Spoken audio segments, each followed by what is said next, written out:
the peace that passeth all understanding. So what would this mean? This would be about a peace that we can't understand how it comes to be.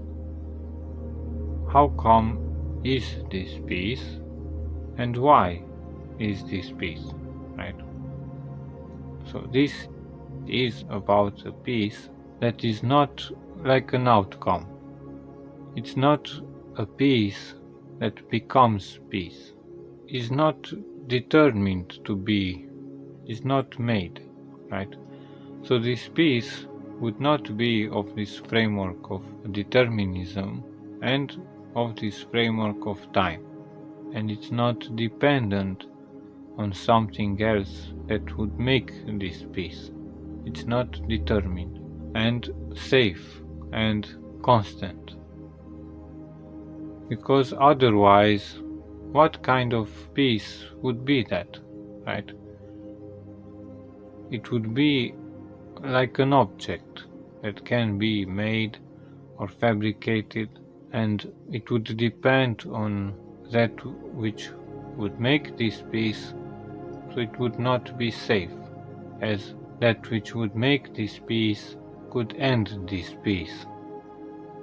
So it's not safe, right? And what kind of peace would be that?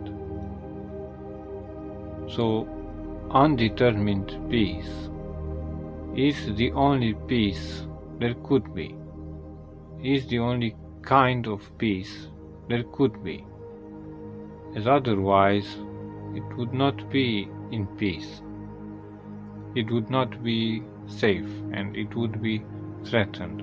So that cannot be peace. But let's keep in mind also that this world of time, of determinism, where everything depends on something else to become, to be, that sees everything to be like an object, denies the peace, denies this true peace, right? Because within this framework of perception, we say that whatever doesn't come into existence doesn't exist. This denies true peace, denies true peace. But here we have a dilemma, right?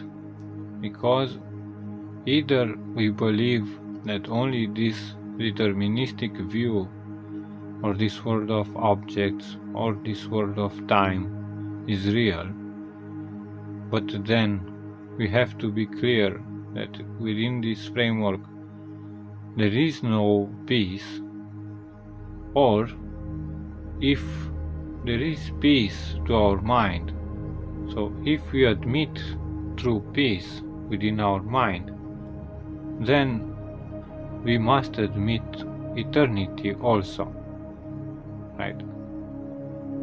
Because otherwise there is no peace. So we can't find this peace, as it's not an object of perception, and this doesn't have a particular location, so we cannot find it, we cannot make it, but we can only accept it. We can only admit its reality, and admit this reality of eternity. And this actually is similar to being, is the truth of our being.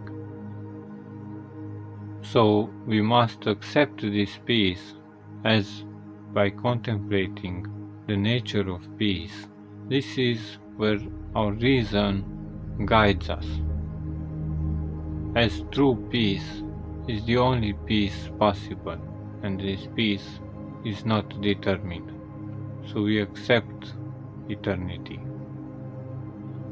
Okay, thank you.